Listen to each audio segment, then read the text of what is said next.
Today I'm diving deep into the wild theory that the government can actually control the weather. Let's see if I can uncover the truth.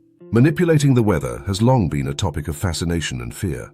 From ancient civilizations believing they could control the gods to modern-day conspiracy theories, the idea that humans can influence the weather has been around for centuries. But what if I told you that this concept isn't just the stuff of myths and legends? What if governments have been secretly controlling the weather and we've been none the wiser? Weather modification technologies have been shrouded in controversy for decades.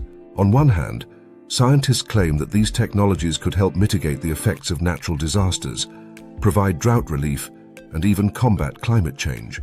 On the other hand, conspiracy theorists argue that these technologies are being used to control the population, manipulate the economy, and even spark wars. The lack of transparency and secrecy surrounding these technologies has only fueled the debate, leaving many to wonder, what's the real agenda behind weather modification? One thing is certain, the potential implications of weather modification are far-reaching and terrifying. Imagine a world where governments can summon storms or famine at will, holding entire nations hostage to their whims.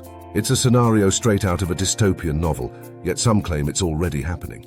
The thought of humans having this level of control over nature is unsettling, to say the least. As we delve deeper into the world of weather modification, it's essential to separate fact from fiction.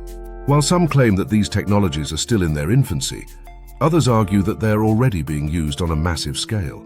The truth, much like the weather itself, remains elusive. Cloud seeding, a process of injecting substances into clouds to enhance precipitation, is one of the most well-known methods of weather modification. Proponents argue that it can help alleviate droughts and prevent severe weather events, while critics claim that it's a band-aid solution that could have devastating unintended consequences. The debate rages on, with no clear answers in sight. Some scientists argue that weather modification is still in its infancy, with many more years of research needed before we can even consider deploying these technologies on a large scale.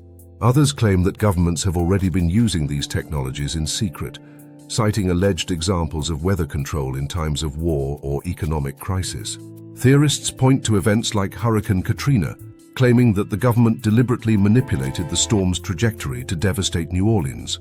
Others argue that the 2010 Russian heat wave was a result of weather modification gone wrong. While these claims are often disputed, they've become ingrained in the collective psyche, fueling our fears and mistrust of those in power.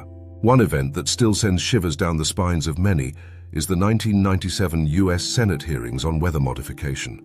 During the hearings, it was alleged that the US military had been experimenting with weather control technologies, sparking widespread outrage and concern. The fallout from these hearings led to increased scrutiny of weather modification programs, but the damage was already done. The seed of doubt had been planted.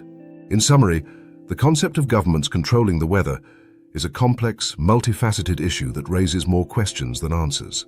While some claim that weather modification technologies hold the key to our environmental salvation, others see them as a recipe for disaster. As we continue to debate the reality and myths of weather control, one thing is certain: the truth is out there, waiting to be uncovered. Can governments really control the weather, or is this just a wild conspiracy theory? Let me know in the comments below.